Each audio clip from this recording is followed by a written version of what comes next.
Bonjour à tous et bienvenue dans ce nouvel épisode de La Lettre Pro, le podcast IA. Je suis Philippe Chapeau et aujourd'hui, nous allons plonger dans les toutes dernières actualités du monde de la radio et des médias.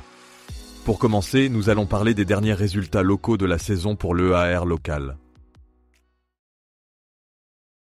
Ce lundi 22 juillet marque officiellement la fin de la saison 2023-2024 avec la publication de l'EAR local, une étude qui offre un panorama complet des audiences locales de la totalité des radios en France.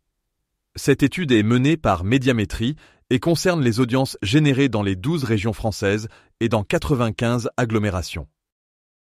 Il est important de rappeler que seuls des résultats très globaux sont communiqués par Médiamétrie. Pour le grand public, seule l'audience cumulée par région et la DEA, c'est-à-dire la durée d'écoute moyenne par auditeur, sont dévoilés. Cependant, ces résultats, fruits du travail engagé ces derniers mois, auront une incidence notable sur les prochains budgets des radios privées indépendantes. L'année passée, parmi les 12 régions sondées, la région Pays de la Loire était en tête avec 78,4% d'auditeurs quotidiens, suivi de la Bretagne avec 76,6%. Cette année, c'est désormais l'inverse, avec la Bretagne qui prend la première place. Comme chaque année, cette EAR locale marque donc la fin de la saison radiophonique. Ces résultats sont essentiels pour les radios locales, car ils déterminent une partie importante de leurs revenus publicitaires et de leur stratégie de programmation. La concurrence est rude et chaque point d'audience compte. Nous attendons avec impatience de voir comment ces chiffres influenceront le paysage radiophonique dans les mois à venir. Radio Paname a atteint une nouvelle étape impressionnante avec 125 000 auditeurs par semaine en Île-de-France, selon les chiffres de Médiamétrie pour la période d'avril à juin 2024. Lancée initialement en 2014, la station a été reprise et relancée en janvier 2024 par Groupe de Radio S. L'équipe, dirigée par Emmanuel Rials et Jean-François Latour, a réussi à captiver l'audience grâce à une stratégie et une programmation bien pensées. La station, bien connue des auditeurs parisiens pour sa diffusion de belles chansons françaises et internationales, rassemble désormais 125 000 auditeurs par semaine en Île-de-France. L'audience CSP+, représente plus de 29%, et le cœur de cible, les 25-49 ans, constitue plus de 54% de l'auditoire. Le nombre total d'auditeurs sur la période d'avril à juin 2024 dépasse les 380 000. Et la notoriété de la marque Radio Paname est déjà de 20% en Île-de-France. La progression de l'audience est d'autant plus remarquable qu'elle a été réalisée avec un seul émetteur situé dans le nord-est parisien, qui ne parvenait pas à couvrir le bassin ouest de Paris. Cependant, ce problème technique a été résolu récemment avec le démarrage d'un deuxième émetteur à La Défense, couvrant désormais toute l'Île-de-France. En plus de cette couverture élargie, Radio Paname a également étendu son développement sur Internet avec des web radios exclusives et spécialisées, Paname 80, Paname 90 et Paname 2000. Ces 6 stations thématiques, avec des playlists soigneusement élaborées, répondent à une demande croissante des auditeurs pour les décennies musicales des années 80, 90 et 2000. Cela complète la programmation existante de Radio Paname et permet de satisfaire la nostalgie croissante pour ces périodes musicales variées et riches. Cette performance d'audience et le lancement de ces 3 nouvelles radios thématiques sur Internet témoignent de la vitalité et de la capacité d'adaptation de groupes de radios dans le secteur radiophonique. La réussite de Radio Paname est un excellent exemple de comment une stratégie bien pensée et une programmation adaptée peuvent captiver et fidéliser une audience. Depuis le 1er juillet et jusqu'au 25 août, France Musique se met à l'heure d'été avec une grille ambitieuse, selon le directeur de la chaîne, Marc Voinchet. Nouveautés, rendez-vous inédits, fondamentaux et bien sûr, directs depuis les festivals sont au rendez-vous.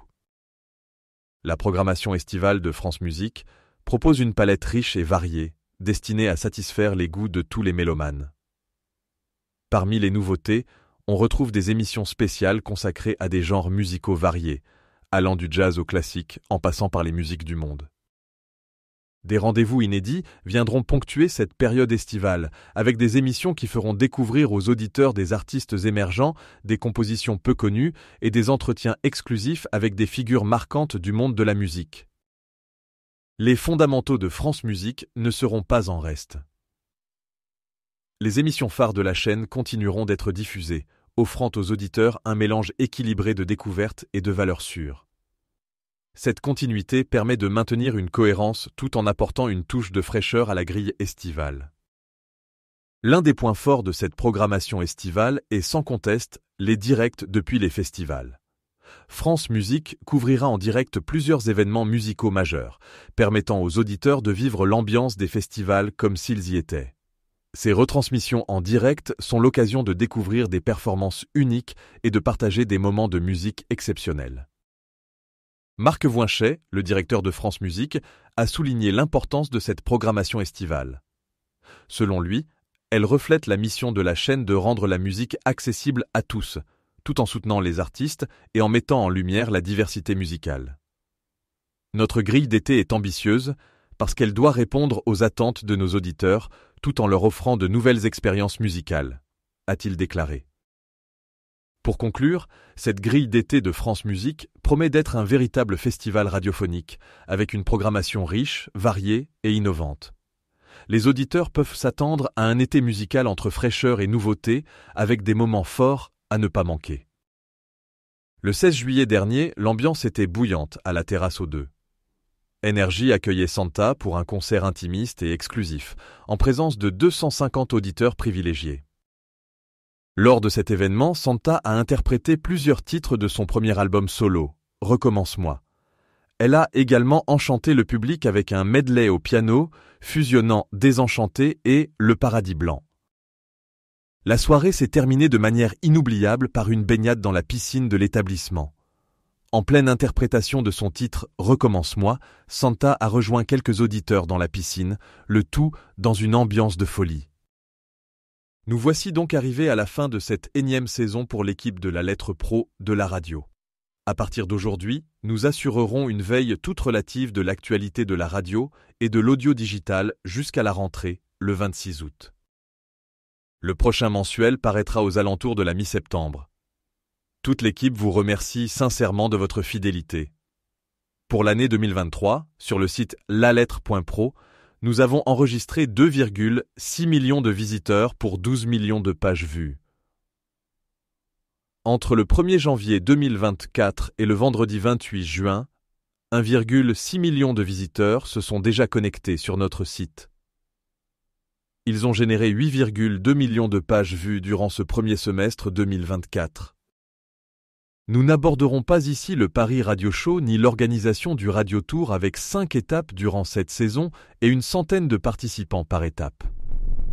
Le Radio Tour reprendra la route en octobre prochain avec 2 nouvelles étapes, Montpellier le 3 octobre et Grenoble le 31 octobre.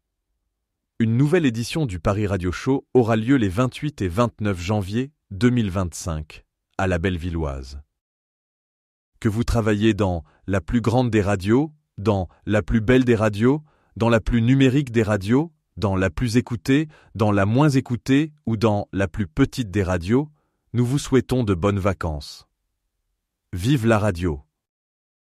Merci d'avoir été avec nous pour cet épisode de La Lettre Pro, le podcast IA. Je suis Philippe Chapeau et je vous souhaite à tous de très bonnes vacances. Nous nous retrouverons à la rentrée avec encore plus d'actualités et de nouveautés dans le monde de la radio et des médias. À bientôt!